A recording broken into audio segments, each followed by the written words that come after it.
US President Donald Trump says he will make up his mind within 2 weeks on whether the US military will get directly involved in the conflict between Israel and Iran, given the substantial chance for renewed diplomatic negotiations over Tehran's nuclear program, as these two sides bombarded one another for a seventh day. Trump has been weighing whether to attack Iran by striking its well-defended Fordo uranium enrichment facility, which is buried under a mountain and widely considered to be out of reach of all but America's bunker buster bomb. We have a reaction from the White House lined up for you. Listen in. I have a message directly from the president, and I quote, "Based on the fact that there's a substantial chance of negotiations that may or may not take place with Iran in the near future, I will make my decision whether or not to go within the next 2 weeks." That's a quote directly from the president for all of you today. The president is saying that he will make a decision whether or not to go within the next 2 weeks. It's very clear and direct. Will US President Donald Trump launch airstrikes on Iran or pull off a diplomatic U-turn in the next 14 days? Well, the world's holding its breath, but what's happening behind closed doors, and how could this change global security, oil prices, and even your future plans to study abroad? Well, let's break it down. US President Donald Trump met his national security team 3 times in 3 days. He's weighing one of the biggest decisions of his second term, whether or not to join Israel in its military campaign against Iran. But insiders say Trump has 3 non-negotiables before giving the green light. The first one being, is a military strike absolutely necessary? Secondly, can the US avoid getting trapped in another Middle East war? And thirdly, will the strike actually eliminate Iran's nuclear capacity or just inflame it further? I'll tell you where it gets complicated. Even as war looms, there's direct back-channeled contact between Washington and Tehran, because Trump's envoy, Steve Witkoff, has been speaking to Iran's Foreign Minister Abbas Araghchi. Iran is reportedly willing to negotiate, even propose a delegation to the White House. But Trump, he isn't convinced. He says, and I quote, "It's getting very late, and if diplomacy fails, he's prepared to act." Meanwhile, Europe's top diplomats from the UK, Germany, France, and the EU are rushing to Geneva for a last-ditch peace effort. India, though not directly involved, as you are well aware, has a lot at stake: energy security, regional peace, and our student diaspora. If the US strikes Iran, expect oil prices to spike again, which is bad news for your wallet and for India's economy as well. Global tensions could also trigger new travel advisories, visa delays, as well as uncertainty for Indian students abroad, especially in the US or West Asia.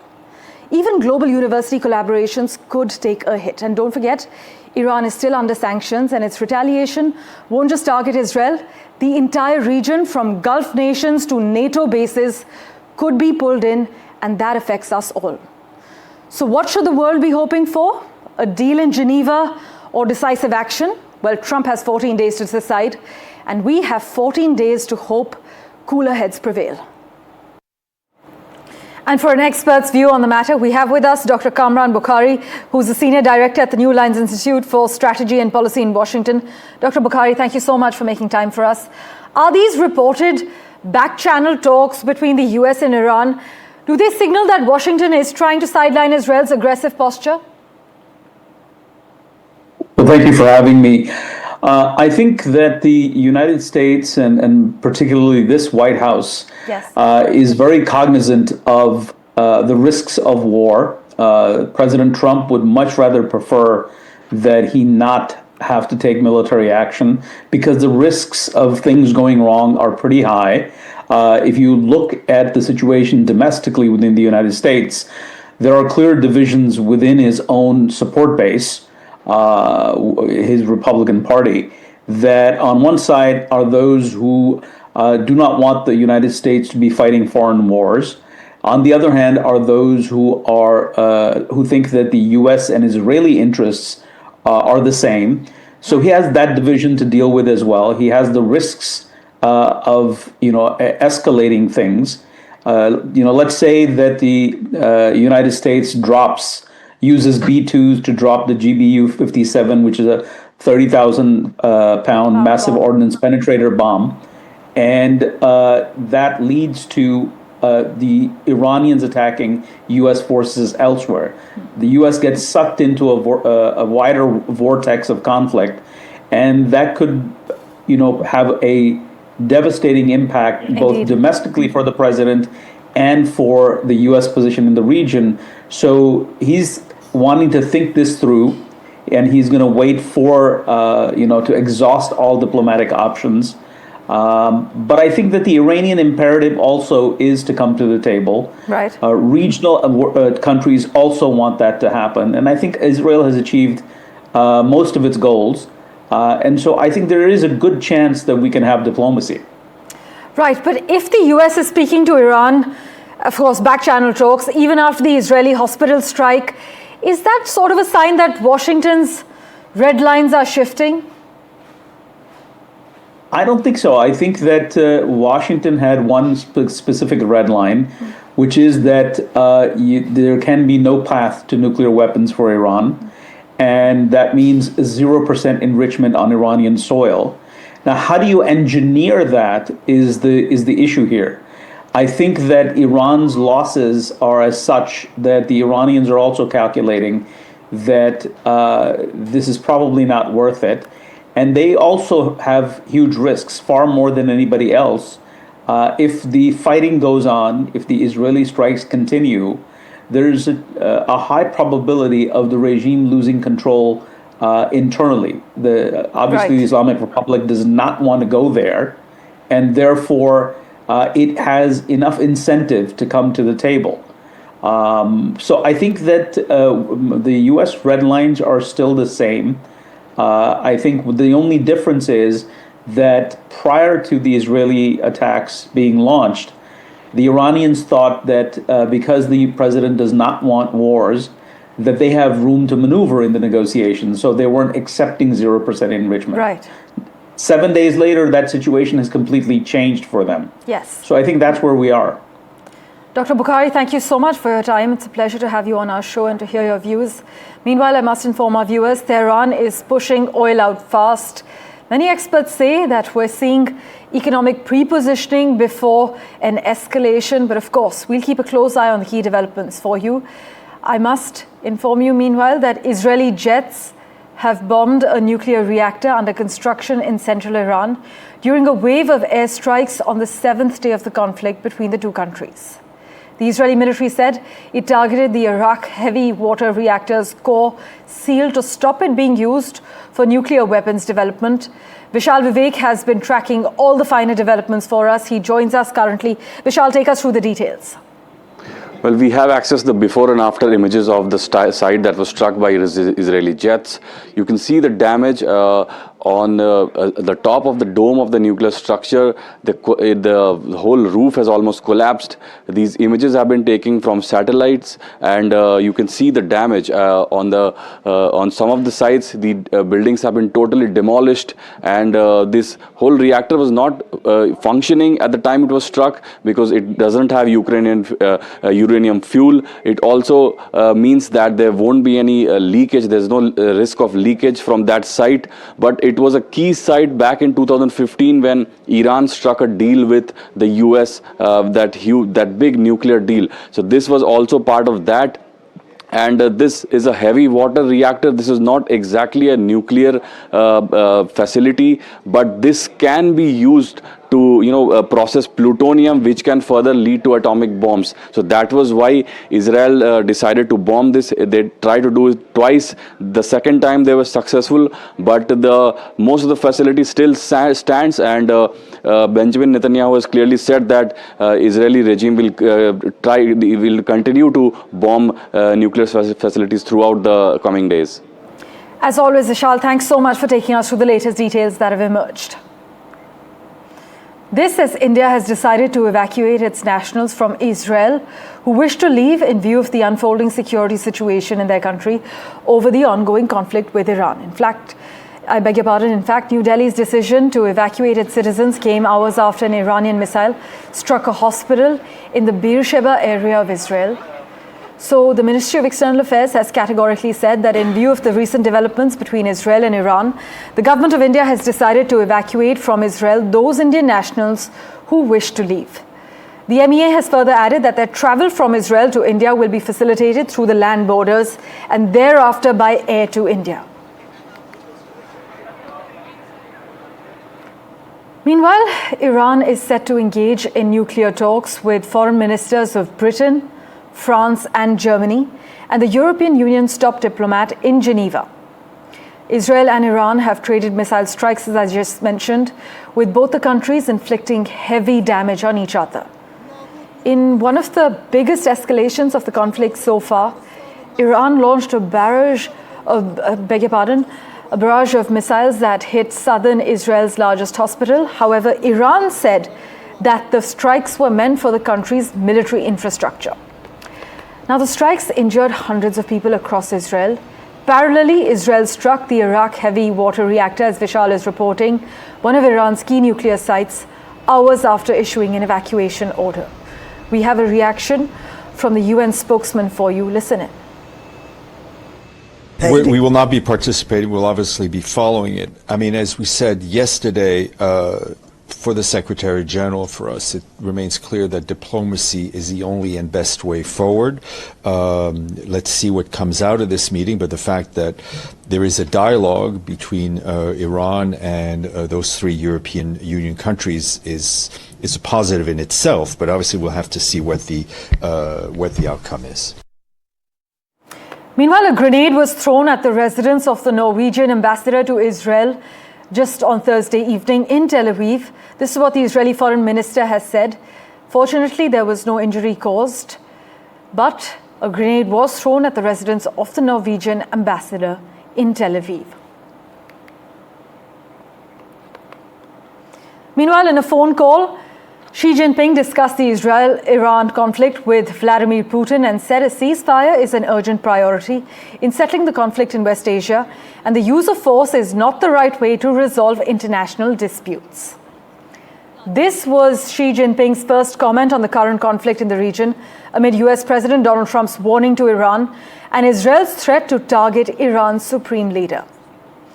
I must inform you that Kremlin's foreign policy aide Yuri Ushakov said in Moscow that Presidents Putin and Xi, in their hour-long phone call, have agreed to issue orders to their relevant agencies to share information on Iran.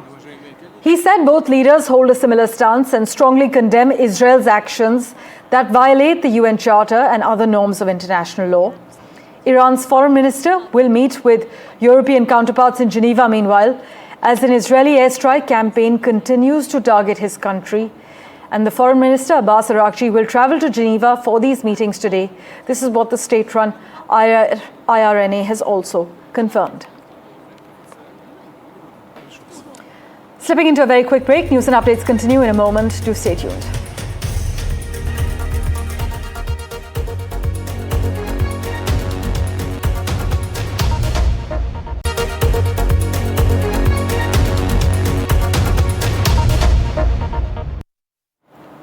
Well, NASA has once again postponed the planned launch of the Axiom 4 mission to the International Space Station. This mission, which includes Indian astronaut Shubhanshu Shukla and crew members from Poland, Hungary and the US, was initially rescheduled for the 22nd of June, which is Sunday. It will now take place on a later date that is yet to be announced.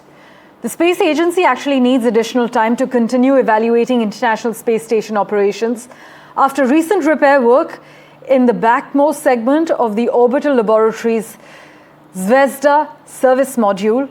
For the nitty-gritties, let's listen in to Pallav Bagla's report. One more day, one more good morning, and one more delay. Now we've been at this delays since end of May. One after the other, the mission for Group Captain Shubhanshu Shukla has been delayed. Well, in India, we talk of delays which happen in Indian establishments. Now we are seeing how NASA is continuously delaying one after the other, and so also SpaceX and Axiom Space, the mission which will carry Group Captain Shubhanshu Shukla to space. After several delays, at last count I had 6, now it's probably 7. They had announced that on Sunday, June 22nd, the mission will lift off from the Kennedy Space Center. Now, NASA has announced that that particular date has been pushed back and no new date has been announced. The window for the launch is still open till June 30th. So, fingers crossed, whether it will happen within June or it will slip to July. But at the moment, Group Captain Subhanshu Shukla and 3 other crew, which is an American, a Hungarian, and a Polish astronaut, remain in quarantine for over 5 weeks. This is a long time, and we also need to assess what is their mental and physical status of their being able to take on a mission like this. But right now, NASA says that there was a leak on the International Space Station on the Russian module, and they are continuing to assess that. Because of that, they don't want to add more crew onto the International Space Station. There are 7 astronauts already there, 4 more were to be added. And as a consequence, Group Captain Subhanshu Shukla will have to wait a little longer. So will India have to wait, beating their hearts and keeping their fingers crossed for a successful mission for Group Captain Shukla. In other news, the US State Department says it is restarting the suspended process for foreigners applying for student visas, but there's a caveat. I didn't explain it earlier. Listen in. Under new rules announced by the Trump administration, the United States has resumed student visa interviews. But there's a big twist. All applicants, whether F, M, or J visa, must now set their social media profiles to public. So your Instagram, your Twitter, even your old Facebook posts are now open to review. US consular officers have been told to scrutinize your posts, not just for illegal activity, but for any hostility towards the United States, its people, its institutions, or their core principles. And if your account is set to private, that could be seen as something to hide, potentially leading to visa rejection or further grilling. This directive, signed by Secretary of State Marco Rubio, is part of a broader tightening of immigration under US President Donald Trump's second term. And the cable, dated the 18th of June, explicitly asks officers to flag applicants with a history of political activism, especially if it's been confrontational or violent. Free speech advocates, meanwhile, in the US say this violates the First Amendment, but officials say it's about vetting who comes in. So here's the catch. Even if you've aced your SATs and got into your dream school, your Instagram captions, the memes you share, even retweets, could decide whether you make it to that campus at all. This also raises big questions like, should social media policing be part of the visa process, or is this just another way to block free expression? In other news, the US President Donald Trump continued his extraordinary and targeted verbal attacks on the Federal Reserve Chair Jerome Powell, calling for a massive 2.5-point reduction in interest rates. Now, despite appointing Jerome Powell to the role in 2017, Trump has frequently chastised the Fed chair for keeping rates higher than the president would like. And on Wednesday, after a monetary policy making meeting, the Fed said it would be maintaining rates between 4.25% and 4.5%, noting that the US economy remains strong. But the path of inflation is uncertain, in part because of the enormous tariffs that Trump has placed on foreign goods. And with that, let's turn our attention now to TikTok. Well, the US president has extended the deadline for TikTok's sale in the US for a further 90 days. So the video sharing app has faced questions over its future after the US passed a law last year requiring the app to be banned unless sold by its Chinese parent company ByteDance. Lawmakers say it's posed a risk to national security, something TikTok has vehemently denied. But Trump, who vows to save TikTok and has done so even during his presidential campaign, has signed an executive order which has delayed the date for enforcing the law, now for a third time.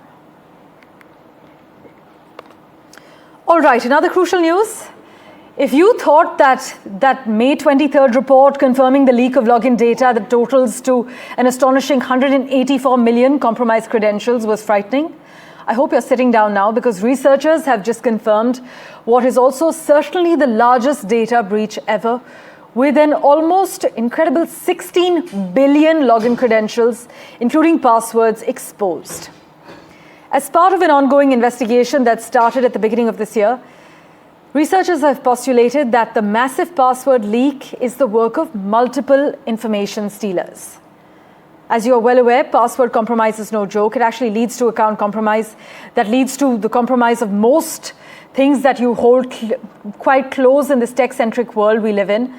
It's also why Google is telling billions of users now to replace their passwords with much secure passkeys. It's why the FBI in the US is warning people not to click on links in SMS messages, something Indian authorities have been doing as well.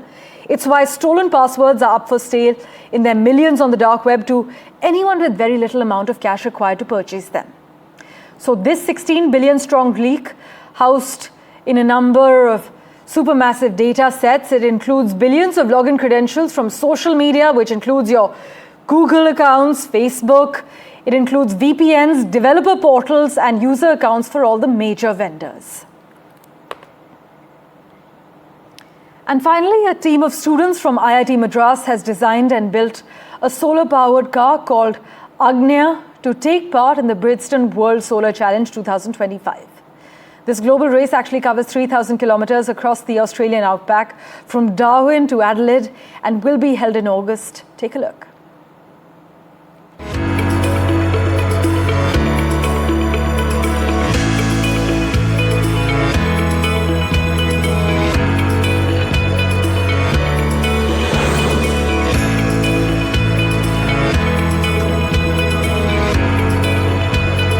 This car must be able to endure all the harsh weather conditions faced in Australia during the 3,000 kilometer race.